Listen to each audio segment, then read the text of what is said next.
What's good, family? Welcome to another episode of Row Lamb Live. It's been a while, but we back, and I got my homie Carmen Costa with me. Carmen, how you feeling, man? What's up, man? Thank you for having me, Ro. I really appreciate you inviting me on here. I'm super excited. I've heard about this show. We've kind of like connected over the last year or so, and yeah, I'm just excited to be here. For sure, for sure. So we got Carmen on here. It was really last minute, but he was gracious enough to come through. I definitely want to talk about his Proctor comic book series that's on Kickstarter right now. We'll get to that a little bit later. You do see the link is running down on the ticker down at the bottom. So you guys check that link out. But before we do that, I like to start out with this question. What is inspiring you right now?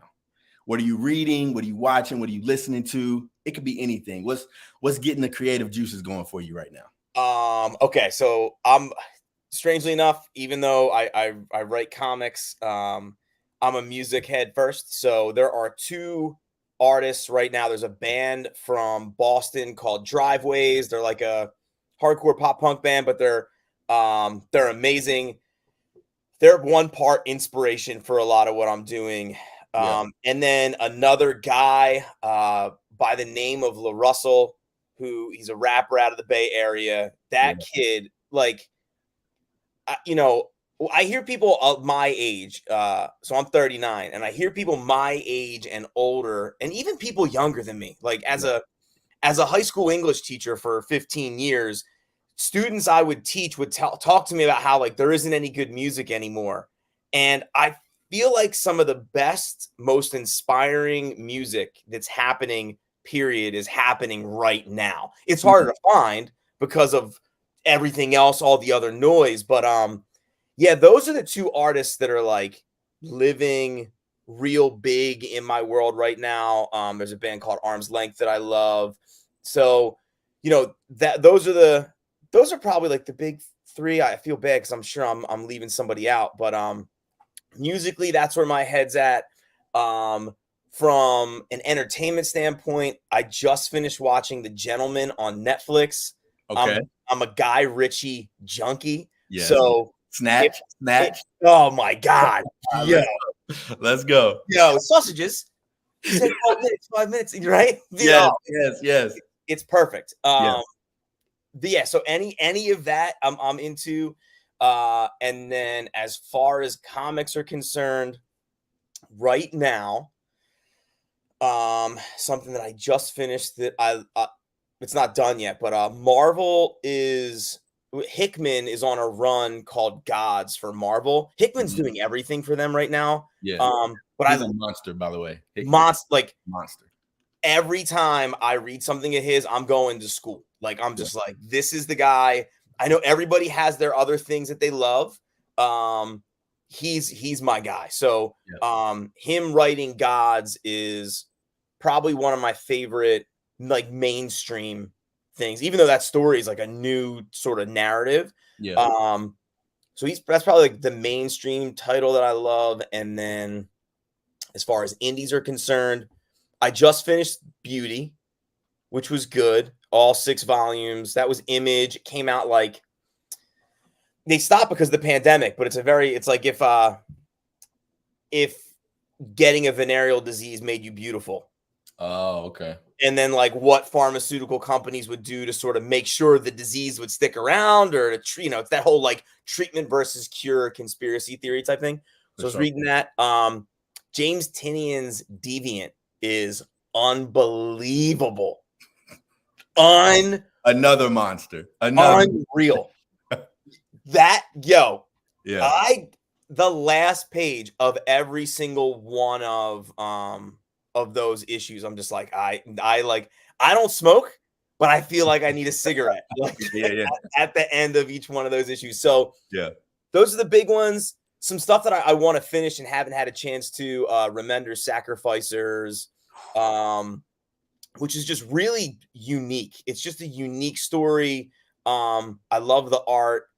And Kill Your Darlings, which I only read issue 1 of Kill Your Darlings And the last page of that issue is probably the single most insane payoff period from an indie book that I've ever picked up.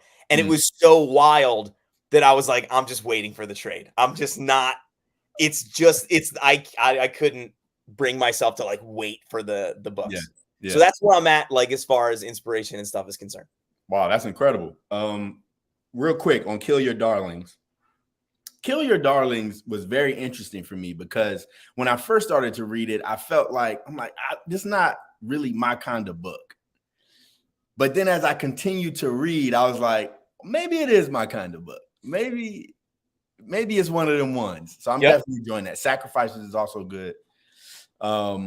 Yes, for sure. Those are some good. You gave some good answers there. That's a lot. Thank you. What about you? What are you reading? Or are you reading or watching anything right now? It's funny when somebody asks you that question, you start to think, it's like, what am I watching? What am I reading? So I'm watching this show called Manhunt on Apple TV. Okay. You heard of it? I've heard of it. I haven't watched it. Okay. So it's about I forget his name, but the buddy who killed Abraham Lincoln. Okay. So he kills Abraham Lincoln. He goes on a run, Manhunt. It's pretty cool show. I actually haven't been reading and watching a lot of stuff though. And this goes back to what my inspiration is right now. I've actually been doing a screenwriting course. So I've been writing screenplays for 5 or 6 years now. And there's a woman that I follow on Instagram. Her name is Diane Bell. And a couple of years ago, I saw she stopped teaching screenwriting. And then this year, I saw she came back to teach screenwriting. So I said, I got to get in this course. Got in the course, and it's just completely shifted my approach to storytelling. It's really given me a more solid, a repeatable process, right? That I know that when I get into like those little blocks, or I get into those, I hit a wall, I can fall back on this process that she's sort of laid out. You know what I mean? And that's been really, really good. And this week I finished the script. And for some reason, I just couldn't move forward on my script. And I realized, I was talking to her today, and I realized part of the reason why I couldn't move forward is because I'm afraid of this script, because what I want to do in it, I feel is very, very ambitious.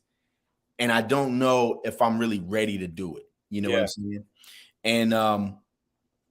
And today we had a conversation, and walking away from that conversation, I just been feeling really good just about where I'm at in terms of the growth level that I'm making as a writer. Yeah. And what's ahead. I'm finding more community, and I'm talking to more writers, and really building what I think is like a nice little support system. And it's helping me sort of navigate some of these mental hurdles and mental obstacles that I have. You know what I'm saying? Yeah, the community thing is real, man. Like I've only really started understanding what the writer community really is probably over the last like 2 years. Yeah. And you really do need those other perspectives, voices. And it's not always to find beta readers. It's not like you're just hunting, hey, you want to read my book?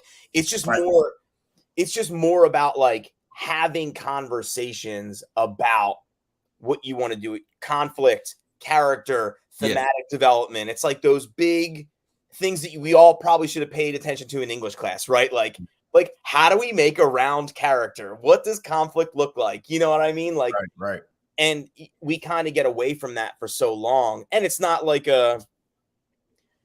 it's not an adult, and this is going to come off however it's going to come off, but in most mainstream cultural circles in America, you're not at a barbecue hanging out talking about character development for the most part. So being a writer is a very isolating, lonely endeavor for 99% of the time. And then when you can find those people to really have those conversations, it moves the needle dramatically. Right. And those conversations are important. But the other thing that's important is just knowing that, there are people who are going through the same thing you're going through, right? Yeah, and not necessarily like, okay, well, what do I do with this character, or what I do technically? I feel like we could just Google those things, right? Where we could Yeah, say, yeah. how do I, make a round 3D character, these different things, right? But somebody who can say, hey, what you have right here is good. Keep Yeah. going. Yeah. Don't stop. Keep pushing. You know what I'm saying? Yeah. And that's one of the things for myself. Like when I meet writers, one of the first things I say to them is, if you need me to read something, I got you. Yeah. Because I want to be a resource to the community. You know what I'm saying? And so I think the biggest thing that writers need is people who will take the time out to read something or give feedback or whatever the case may be. You know what I'm saying? Right. Right. So really quick, this is a question that I had later, but you mentioned this, and I've heard you mention this a couple other times. You talk about music. Yeah. And you talk about this punk culture, right? Yeah. Yeah. I sort of want to hear you talk about how music and that punk culture has influenced your approach to writing. Oh man. So like, okay.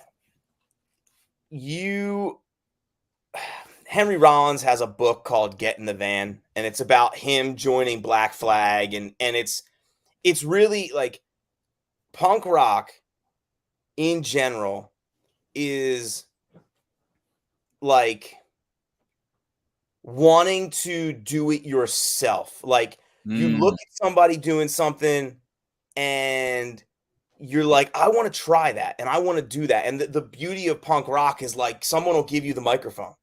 Right. No one like in the punk community, like they're in a real community like that, like people are like, here, like you try it. Like I'm not good. Like you can be as good as me, right? And I grew up in a world where there really wasn't a ton of like punk rock. There wasn't like a huge scene. And like if you grew up between 1995 and 2005, there was this huge explosion of like punk emo sort of stuff, like pre My Chemical Romance. Like I don't even consider that we could get in. I don't consider them an emo band that we could have that like nerdy conversation. But like, these scenes were built on kids like getting someone to rent, like convincing someone to let them rent out a VFW hall or a church basement, and kids handing out, like nobody's mom was helping anybody do anything. Like everybody it was so grassroots and DIY. Yeah. You just sort of willed your interests into existence. You were like, well, I want to start a band, and like, I don't know. I have to try and meet people. It was so intrinsically motivated, especially because you weren't any good at anything.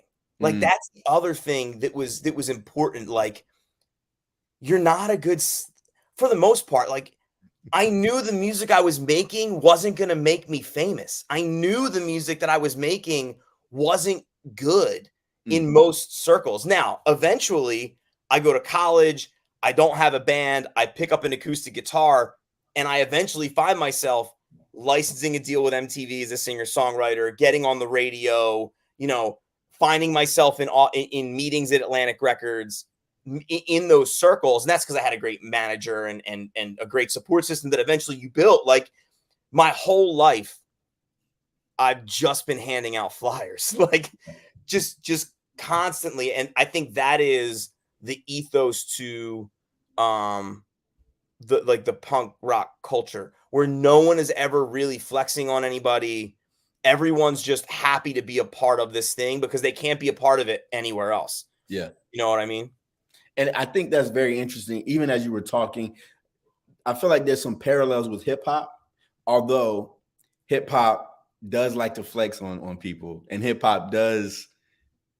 You tend to think you're good at hip hop. You know what I'm saying? But go ahead. No, I don't want to interrupt you. Yeah, but I was gonna say, but the idea of hip hop was built off of guys just standing on the corner and just spitting. You know what I'm saying? Like we standing in a cipher and we just rhyming. You know what I'm saying?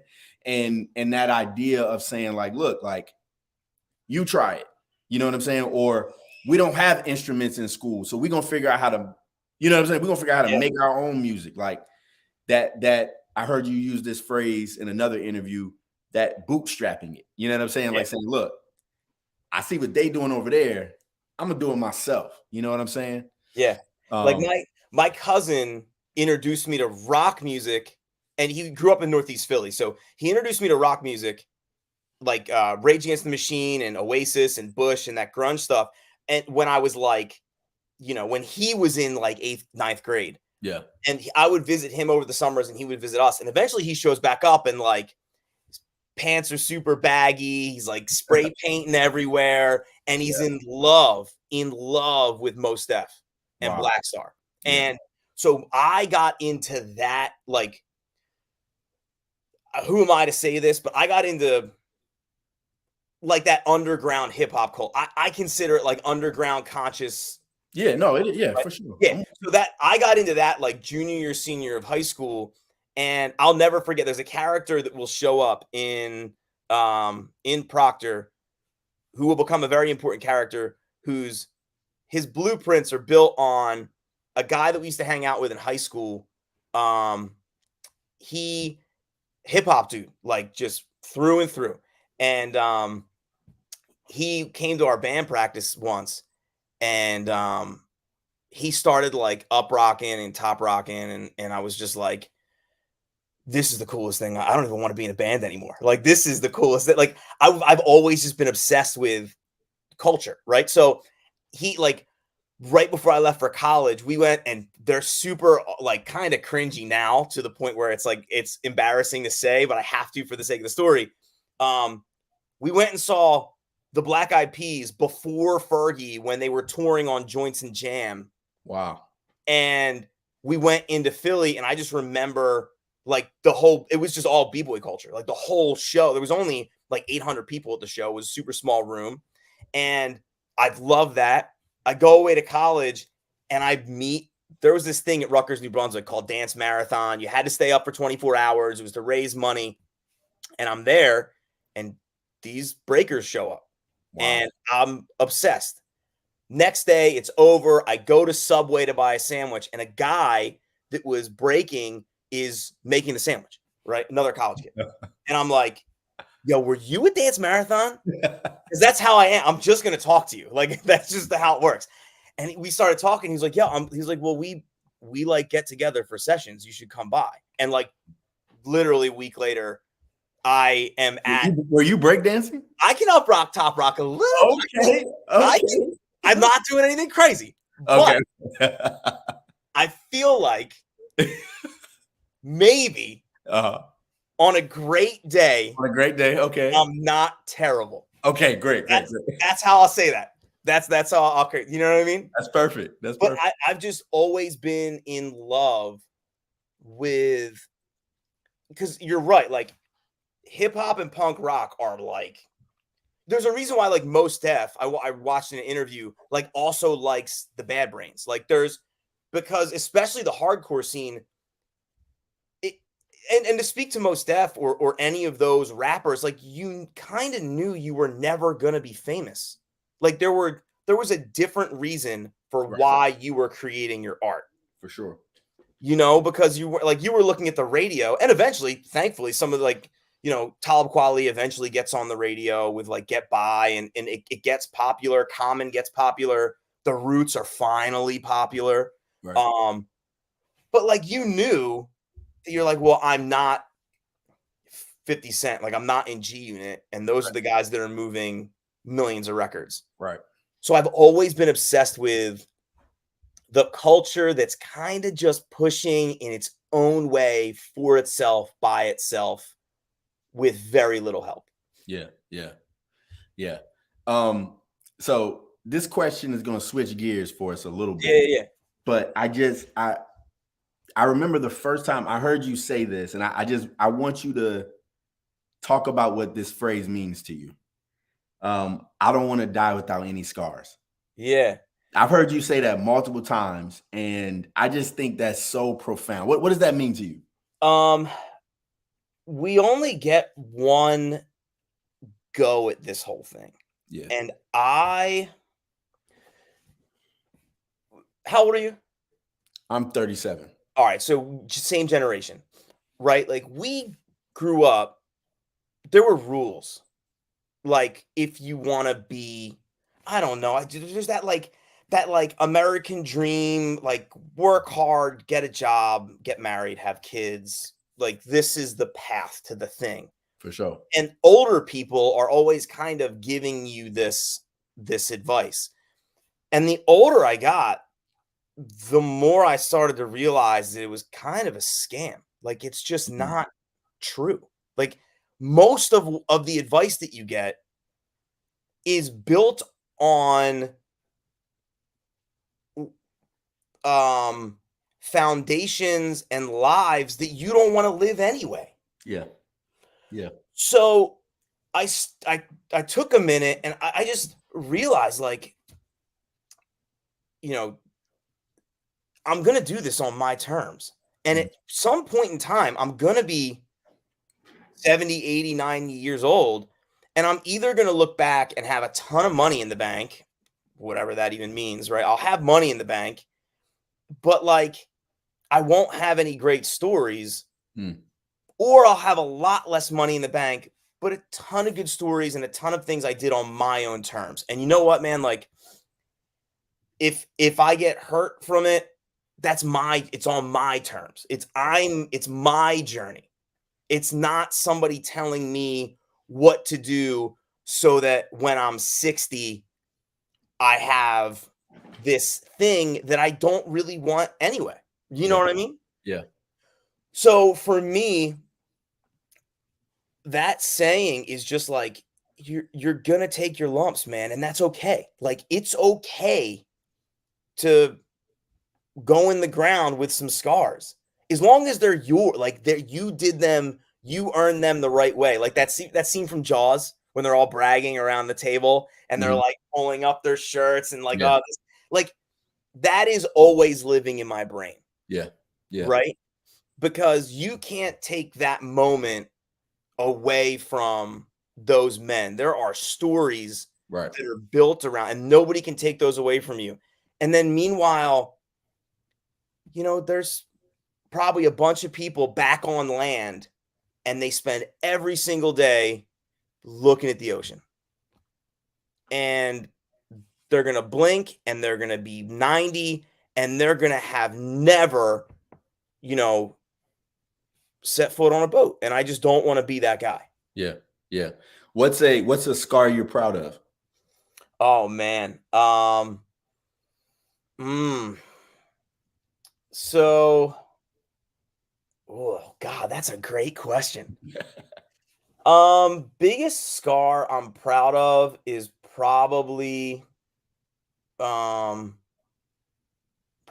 getting a record deal, like putting so much of my life into that, like into the music thing, and it not working out, because it does other stuff. You know what I mean? It does other stuff for you. Pouring concrete over the summer, like with my uncles, like bussing tables, you know, being an English major that people like laugh at, you know what I mean? Like, what are you going to do with an English degree? You know, like all that stuff, you know, like getting like all the jobs that I thought didn't mean anything. You get to the other side of it and you look back and you're like, oh, maybe that was worth it. You know, like I spent so much time in my car driving for an hour, 2 hours to play for 5 people that didn't want to hear me. And I was a solo act at that point in time. I didn't have a band. I had no camaraderie, really. Like, you drove 2 hours, you played for people that didn't want to hear you. The promoter gave you a hard time because you didn't draw and you didn't sell any tickets, even though you're from 2 hours away. And then you get in your car and you drive 2 hours home alone. Yeah. You know what I mean? Like, and the whole time you're doing that, you're thinking, I'm an idiot. Like, what am I doing? But now on the other side of it, I'm like, if I could do that, this is easy. Like, the fact that I was doing that and pouring concrete and in grad school and working at a radio station and substitute teaching and doing all of that, and this is water. Yeah. You know what I mean? Like, I can get through all of this stuff, you know, like. So I'm sorry to cut you off, but so one of the questions I was going to ask you was, where did this, I called it an entrepreneurial spirit, but it's not really an entrepreneurial spirit.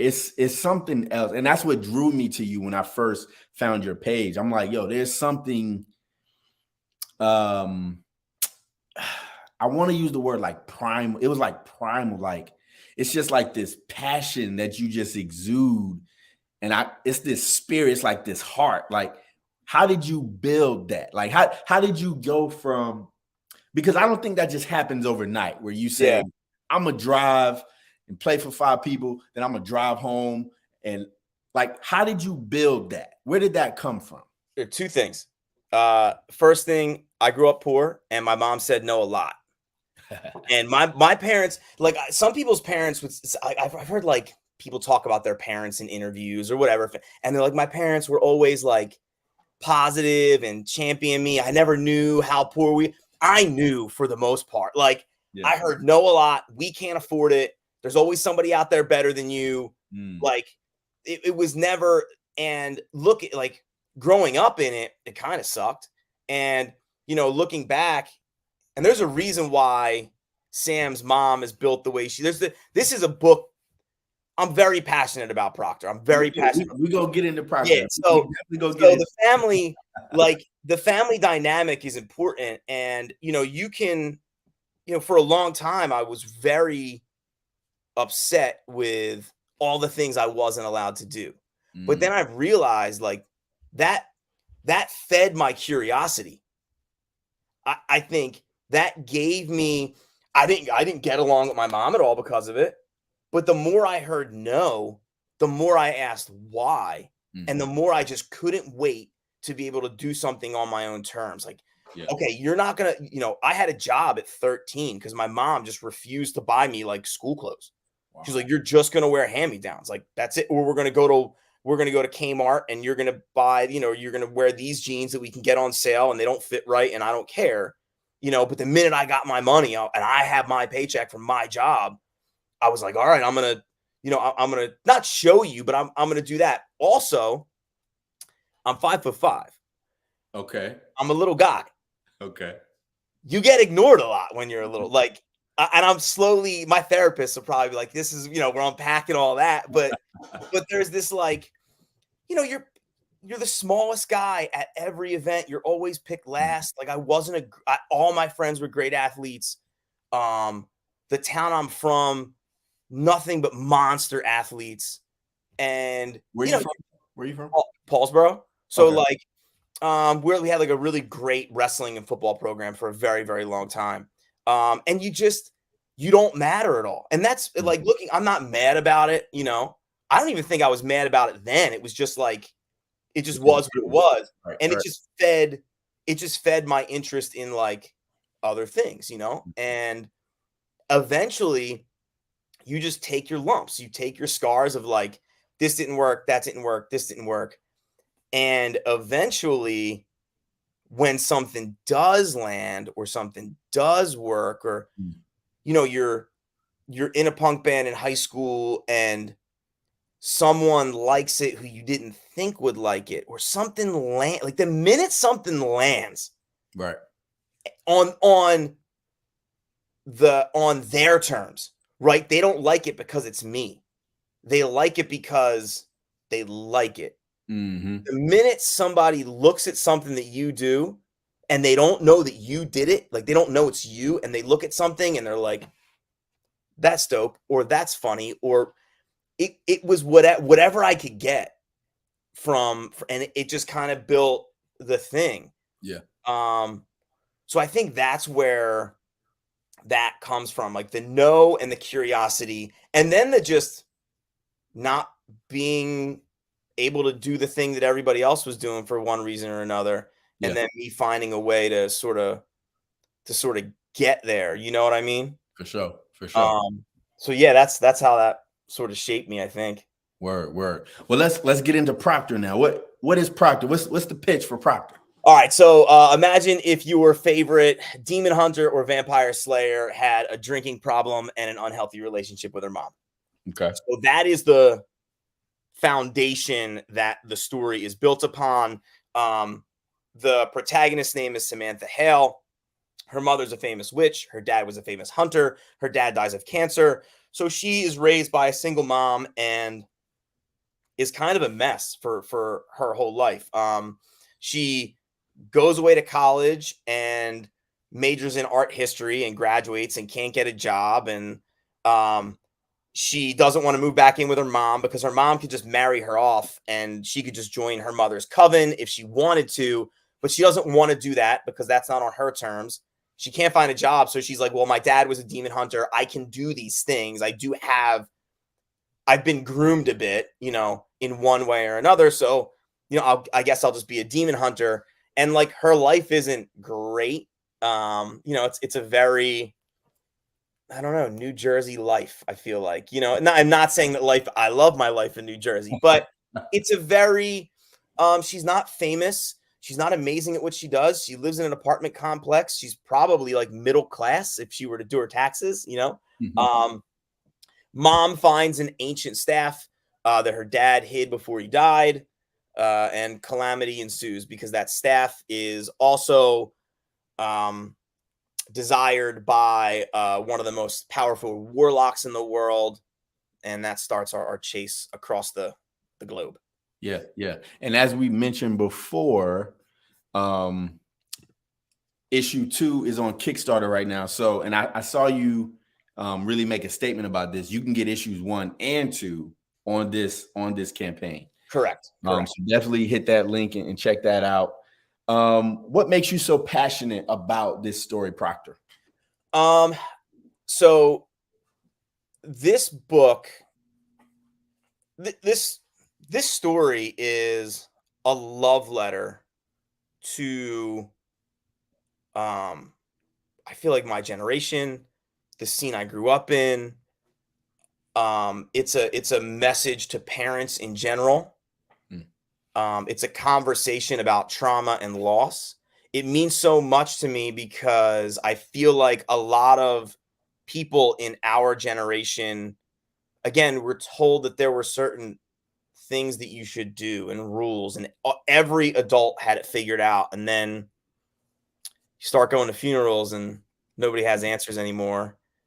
And that is the start of the story. The inspiration is, frankly, I was looking around and I just didn't see a Samantha character. Right. But Samantha's me in a lot of ways. But it's deeply rooted in loss, how we deal with loss, who we hurt because of that, and whether or not we can forgive and move on. And that is a deeply important conversation that I'm trying to have with the book. Now, there are all these other stuff, the bells and whistles of a demon hunter that are there, but the more important conversation is why Sam behaves the way that she behaves, why her mother behaves the way that she behaves. Sam has a drinking problem. I'm sober 5 years. It's no, thank you. It's no coincidence, right? Like, there are these things that you start to unpack as you move through these characters. And for a really long time, I've written a ton of, this is not a flex.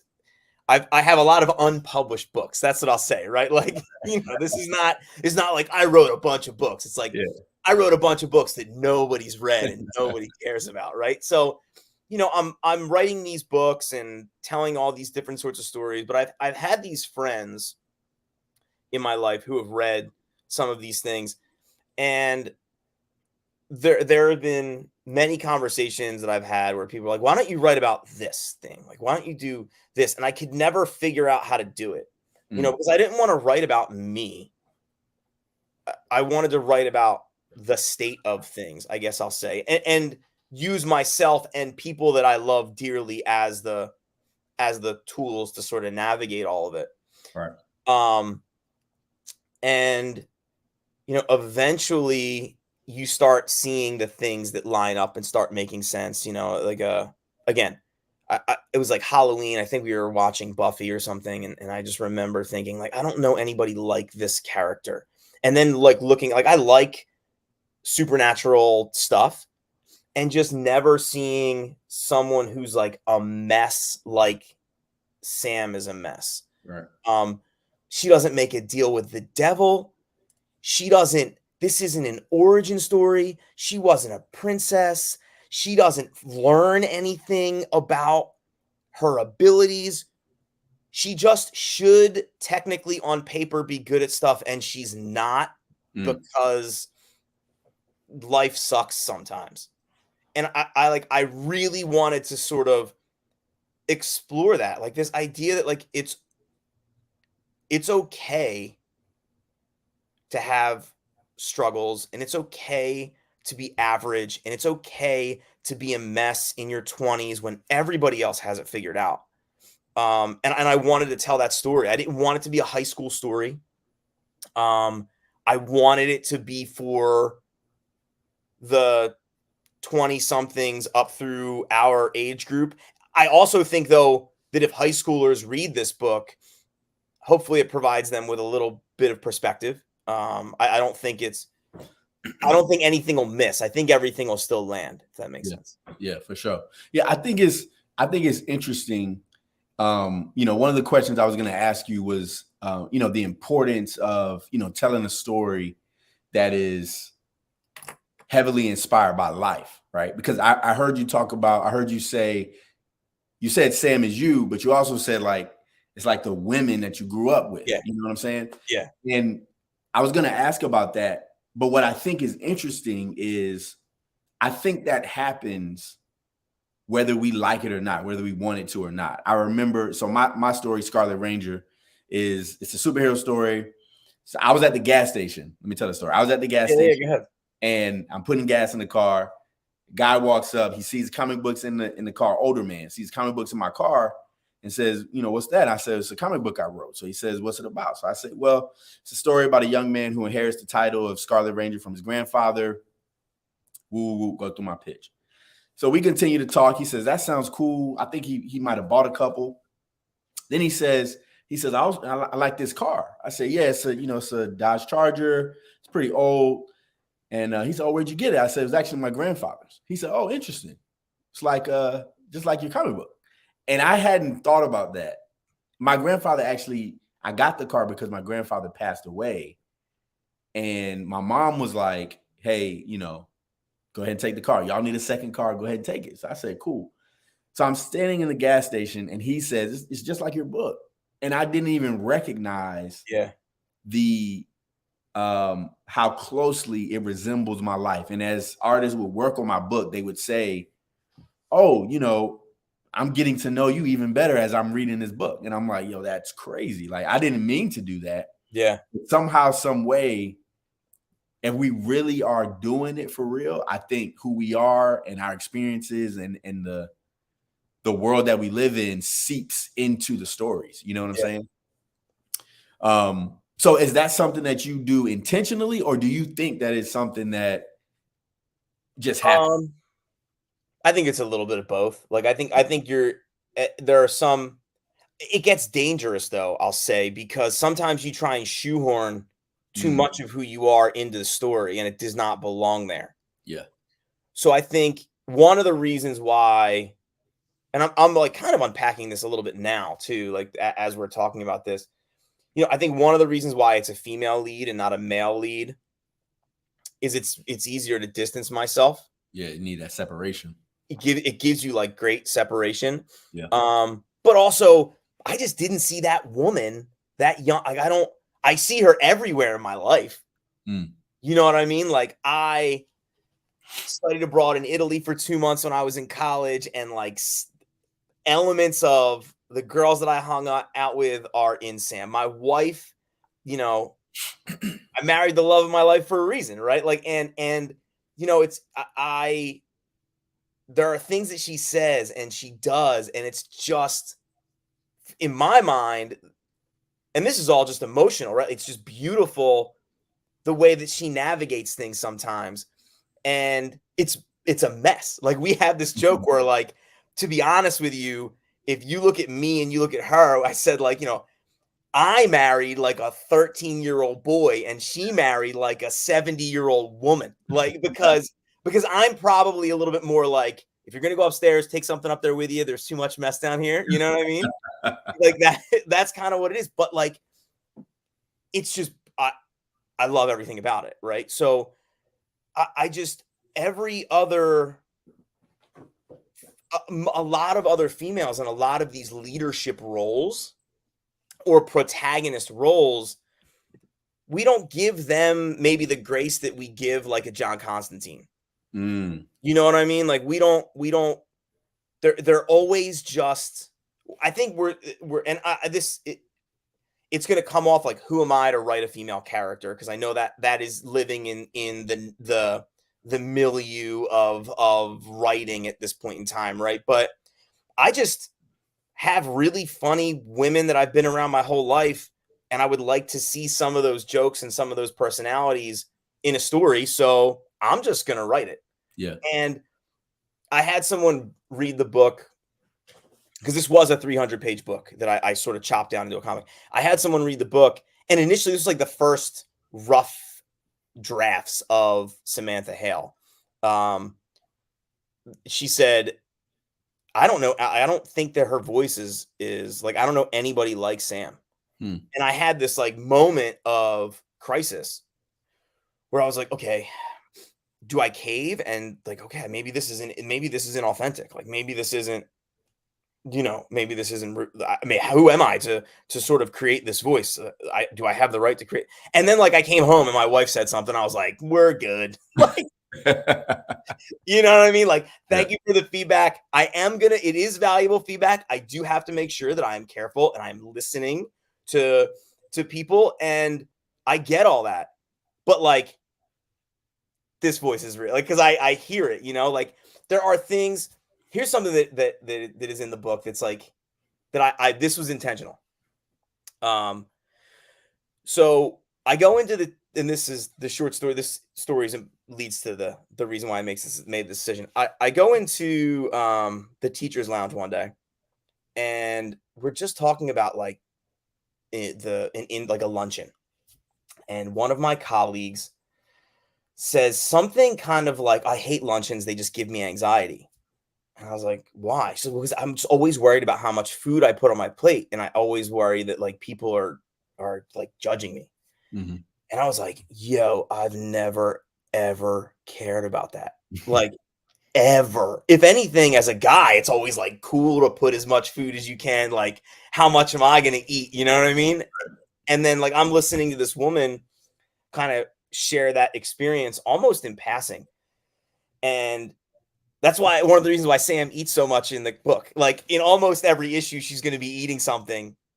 And it's like, it's just something I wanted to just subtly say and put in there, where I'm like, I'm listening to these experiences and I hear you. And like, my wife eats all the time and is not embarrassed at all. You know what I mean? Because I had said that to my wife, because that was my first question. I was like, yo, Jess, so-and-so said this, and like, is this how you feel? And she was like, no, like, never. I just eat whatever I want. But it was, I still, granted, I still wanted to just show like I'm listening. You know what I'm saying? Yeah, for sure. If that makes sense. So like, there are some things that I experience in my life that are deliberate, and typically like it's connected to, hopefully, theme in some way, and this character development that helps round out who she is. In the back of my mind, like way back, I also keep reliving those scenes from Ocean's 11 where Brad Pitt is always eating something in every single scene that he's in, and I was like, that'd be cool. But like, does a woman do that in the film? Like, have we ever? If that's happened, maybe I haven't seen it, I haven't noticed it. But if you were to reverse those roles and have like especially in 2000, whenever that movie came out in 2007 or 2008, and you were to have Megan Fox or whoever the heartthrob was at that time, just constantly like licking her fingers and eating shrimp and eating food, I don't know if that would land, Yeah. No, I'm with you. So switching gears a little bit, what you mentioned that you wrote the 300-page book first. Yeah. But then you decided to go comic book, right? What made you choose comic book as the medium to get this out there? So, long story short, my brother and I buy and sell comics too. Like we flip comics. My brother is the mastermind behind it. I work for him. I do cons with him. And 2 summers ago, I get a summer job working at the comic book store that's literally 2 blocks from my house. I've known the guys for forever, and I walked in. My brother turned down the job, and I walked in at the same. They were like, my brother's like, ask him. Like he doesn't have anything to do this summer. See what he wants, right? So I take the job, and I'm looking around. The beauty of working in a comic book store is that you're just surrounded by the medium, and the more I would show up for work, I just am looking around and I'm just thinking like, man, maybe this could work, right? Like I started reading, I have access to now as much as I want to read. So like I'm exploring, books that I thought I would like Neil Gaiman's Sandman, which is fine, but it's not my cup of tea. Right. Right. And then exploring Something is Killing the Children, and then exploring East of West, right? Like I started like Scott Snyder, Hickman, Tinian, going all through the things, right? Like look, Remender, just checking them all off ravenously. And the more I'm moving through all these books that like I should read as someone who just is a fan of the medium and works at the store, the gears start turning, and I'm just like, man, I really think, because I had heard a beta reader tell me that my book read like a movie. And you kind of know what that means, but as you start really thinking about the comic book thing, then it all starts to click, and then comes the journey of how do you turn 300 pages into how many issues. They were saying the novel felt like a movie. The novel felt like it read like a movie. Gotcha. So because of that, it just seemed like the natural shift. Right. Yeah. What are you most proud of in this story? I am most proud of, and it could be the story, or it could just be the whole process of putting this thing into the world. Oh man, this is tough. God, these questions are brutal. I love it. I'm most proud of the team that I've put together and how we've managed to navigate the marketplace. Like I'm proud of the story. I'm really proud of Sam and her relationship with her mother. In issue 2, you're going to meet Sophia Bianchi and Irish Tom. I am ecstatic about how they landed on the page. But I really think, like, I believe this in my bones, that the team that I've put together and what we are doing will make noise, undeniably make noise. And I think it's not an easy task to navigate the marketplace right now because there are a lot of unknowns. Now, and I don't think we're going to make noise because we're better.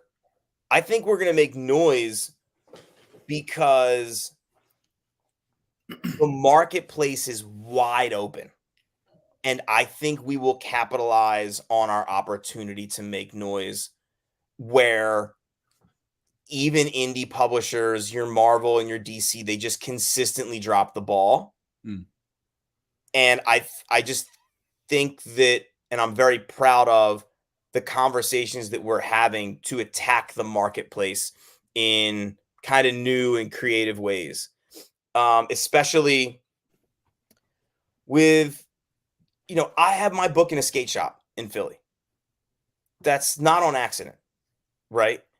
And I'm looking, and I'm putting on my punk rock hat and looking at all the things that we did to throw shows, to get our music here, to find new fans, to print t-shirts. Like, I feel like I've been training for this my whole life. Like, all of the DIY stuff that I've ever done, I'm trying to like action here with this team. And I'm just really proud of how they've responded to kind of my asks and my demands, and how we kind of have had, you know, just I feel like there's a camaraderie here that maybe, you know, some people don't get to experience. So I'm very proud, but also like super blessed that this opportunity's here.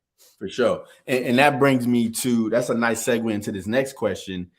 When it comes to collaboration, finding collaborators, like what do you look for when you say, I want to work with this person or I want to hire this person? Like what's the green flags for you? All right. So before we talk about I just need to shout out. Okay, yeah, do you think? we got to talk about Ricardo Checky, Marcos sure. Martins, Reed For Hinckley sure. Barnes, like my crew that's been on this thing since the beginning. They've just been able to do things that are super special. Yeah. Andrea Scamazzi, Don Aguilo, Fico Osio, those guys have come on later. Rafael Luero, Steve Cannon came on to color for me. Hopefully I'm not leaving anybody out. And you know, when it comes to looking for those guys,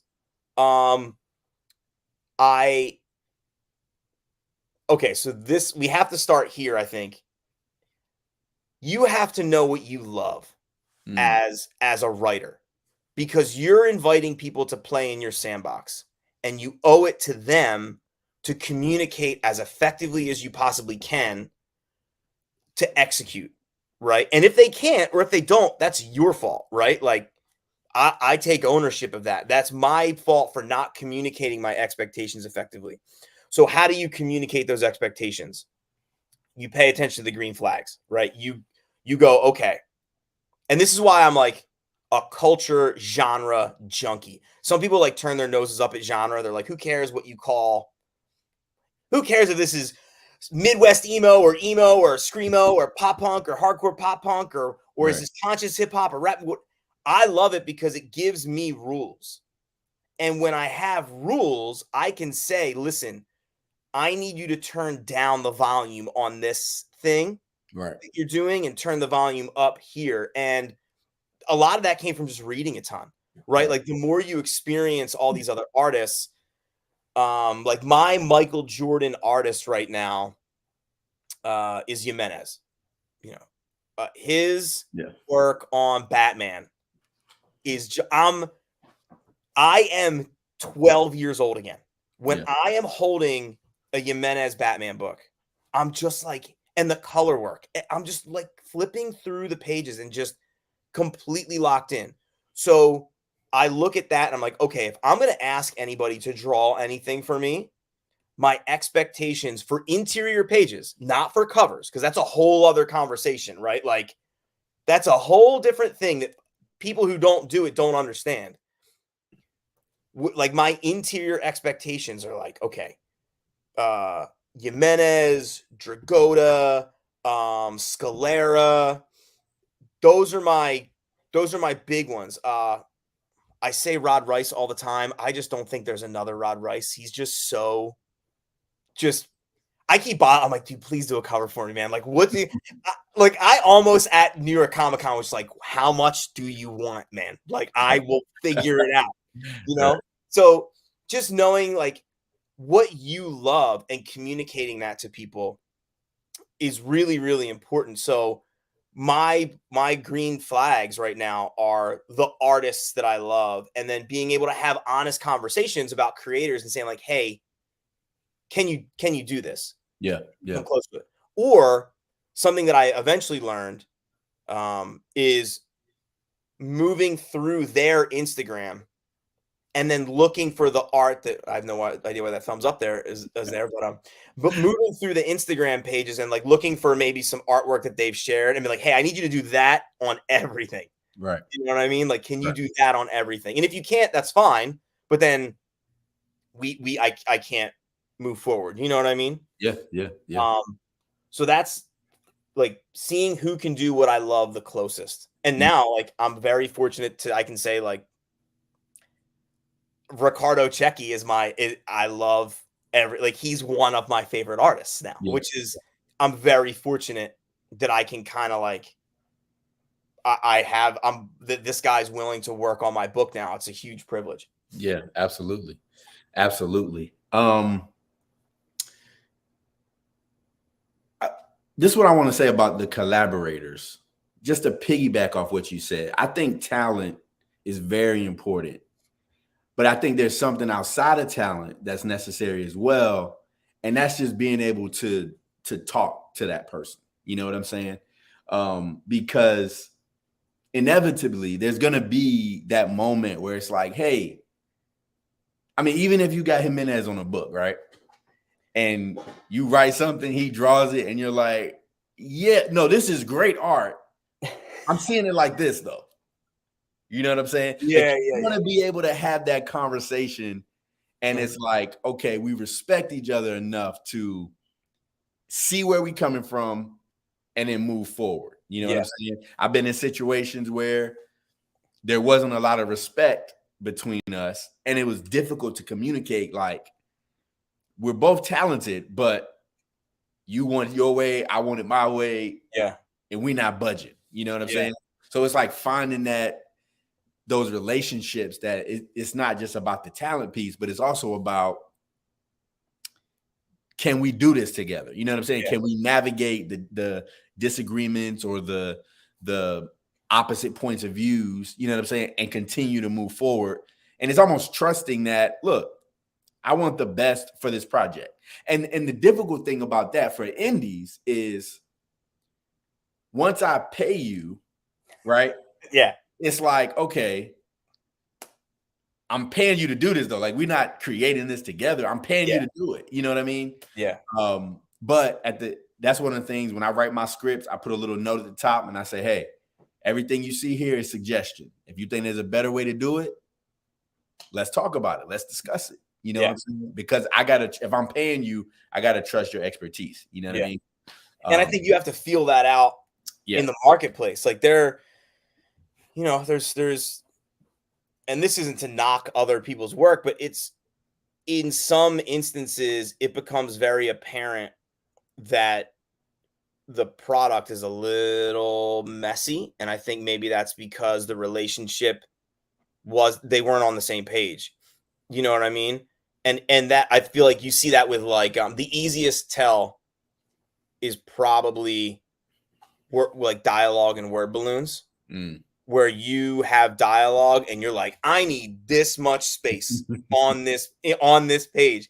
And then you get to the page and like their face is there. Yeah. You're like, yo, but the word balloons though, like, what are we doing? Right. And I'm very fortunate. Like I haven't had to deal with that. Oh my God. I watched an interview where Scott Snyder did this tutorial where he talked about writing for Capullo and then I think writing for Jim Lee. And if I'm messing this up, I apologize, but I'm pretty sure in this video, he talks about how Capullo is just like an animal and like draws the word balloons in or something like that. Like sometimes, and it's like, listen, I'm going to draw what I'm going to draw and you're going to get what I give you. And, and again, if you have that relationship with that is the ultimate trust. Yeah. Right. For them to just go at it. And, you write dialogue and your artist is like, yeah, I don't think we should have any words on this page. I think I can do it all with sequential art. And then, but that's also a fun conversation. Cause then you as the writer might be like, yo, I didn't even realize. Yeah. I guess, cause even with this project early on, cause we don't do it really anymore. Cause I just trust him so much and he just nails it so frequently. But early on, where I removed word balloons, not because there were things that were poorly drawn or in the way, but it was so well done. Right. We don't need it. Then I'm like, I don't need her to say any of this stuff because of the way that this moves across the page. Yeah. Yeah. No, that's true. I agree. So we're going to wrap this thing up. Yeah, right on. I wrap it up with 5 questions. Okay. 5 questions. And the first question is, what's one book that everyone should read? The Things They Carried by Tim O'Brien. You know what? I just got that book. It's on my bookshelf, and I have not read it yet. But I hear lovely things about It's it. the only book that I've taught that I don't have a tattoo of that I love. Wow. All the other books that I've taught that I love, I have tattoos of. Bet.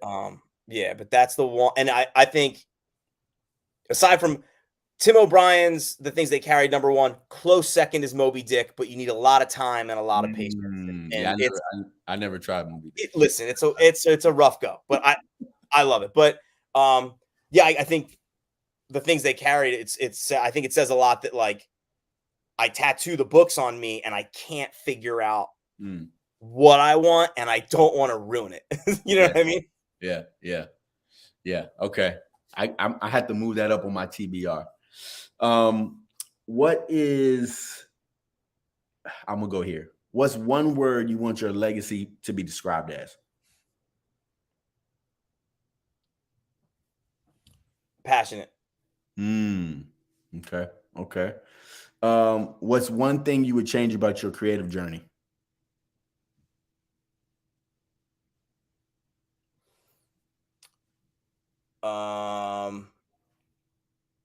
God, I'm sure there are a billion, but this one sticks out in my mind.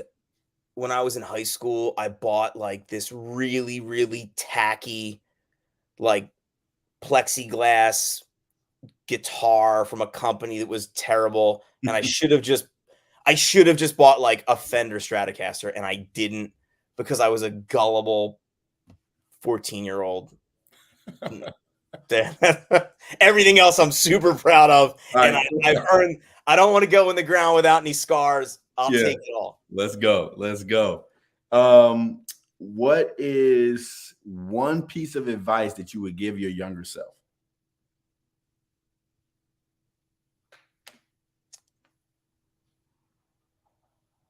I'll give you a compound sentence.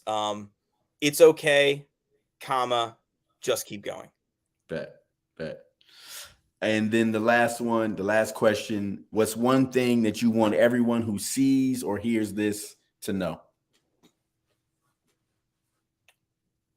I hope that you find a home in Proctor. I hope you find a piece of yourself in Sam's journey. It doesn't have to be all of it. Yeah. But I hope you read it. I hope everybody reads the notes that I write on the inside cover. That's not like a thank you-ish type. It's every issue is going to have kind of a big note. The short story has the note at the end. So anybody who's getting the short story too, it's in the back. The story's bigger than me. I think it's a conversation that culturally I want our generation to have. And I hope it brings you peace. Like I hope there's parts of it there that speak to something that you're going through or something that you went through. Yeah. And then if you don't learn how to live with peace, you at least learn how to forgive people. So yeah. Man, this has been great. Before we get out of here, pitch Proctor one more time. Tell them where they can find Proctor, where they can find you, all the socials, all the links. Yeah. Give it to them. All right. So imagine if your favorite vampire slayer, demon hunter, had a bit of a drinking problem and an unhealthy relationship with her mother. Sam Hale is a bit of a mess, and her mother stumbles upon an ancient relic that may undo the universe, and it's up to Sam to sort of make sure that doesn't happen. Yep. If you are interested in that story, or you're interested in potentially seeing part of your story in a comic book, check out Proctor issues 1 and 2 on Kickstarter. You can pick them both up. Head on over to harpooncreativeindustries.com. That is my publishing company. You can join the mailing list. You can buy books and take care of all that there. And then absolutely follow me on Instagram at carmen.costa.writes. Yes. All that is in the description on the YouTube. I believe it's on the Facebook as well. His website and his Instagram is down at the bottom, rolling on the ticker. Carmen, I just want to say I appreciate you, brother. I appreciate you spending some time tonight. And I feel like we're kindred spirits ever since we connected on Instagram. Just the little conversations we had, and just the way you show up, and the way you carry yourself, and the way you get your business done, man. I just want to say I appreciate you. Thank you so much for showing up tonight. Thank you, Ro. And, best of luck on every. How much more time you have on the Kickstarter? We've got 14 days. We've got 14 days. Okay, cool. So you're about halfway through. So yeah, y'all check out his Kickstarter. Check out everything he's doing. Support what he's got going on. Y'all know I'm Rolam. You can find me on Instagram at Rolam. I'm on Patreon. I'm on Substack, rolam.com. You already know what it is. And with that, we're going to get out of here. As always, I love you. Peace.